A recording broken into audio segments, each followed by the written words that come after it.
इसी तरह का रिपोर्ट उन्होंने बनाया था और बहुत सालों से मांग हो रही थी कि ओबीसी का संसद में होने की।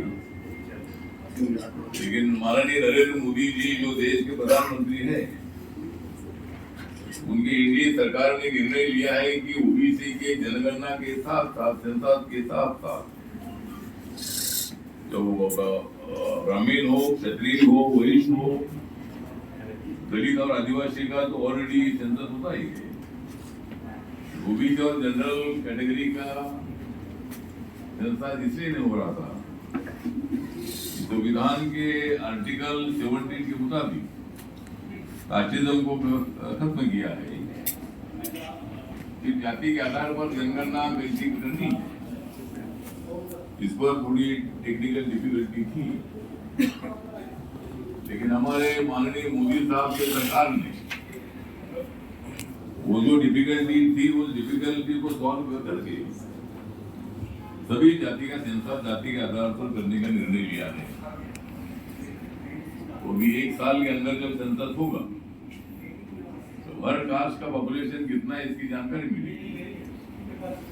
हर कास्ट को अभी तक आजादी के बाद या संविधान लागू करने को 75 साल पूरे हो रहे हैं। 75 सालों में क्या फायदा हुआ है? उस समाज के कितने लोगों को नौकरी मिली है? उस समाज के कितने लोगों को एग्रीकल्चर लैंड है? उस समाज के कितने लोग बिजनेस में हैं? उस समाज के कितने लोग बेरोजगार है? उस समाज की महिलाएं कितनी विधवा है? ऐसा पूरा रिपोर्ट अगर सरकार के पास अगर आ जाता है, मिलेगा, तो सेंट्रल गवर्नमेंट और स्टेट गवर्नमेंट को उस जाति की तरफ कितना ध्यान देना है वो तय किया जाएगा और हर जाति का इकोनॉमिकल, सोशल, एजुकेशनल डेवलपमेंट करने के लिए सरकार को आसान होगा।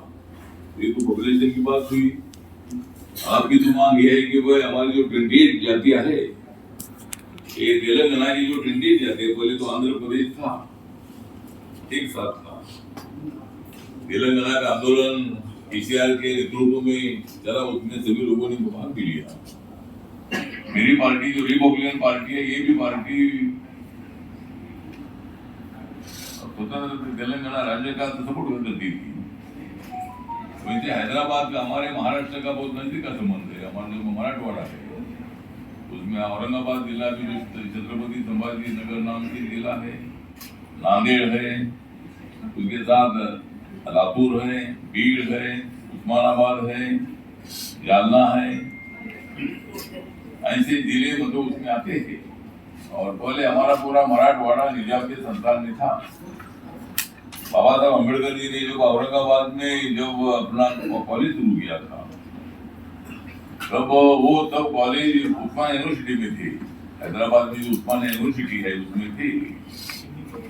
लेकिन जब लिंग्विस्टिक स्टेट का निर्णय हुआ, भाषावार प्रांत रचना करने का निर्णय जो हुआ, तब तेलुगु बोलने वाले लोग आंध्र प्रदेश में, मराठी बोलने वाले महाराष्ट्र में, कन्नड़ बोलने वाले कर्नाटक में, मलयालम बोलने वाले केरला में,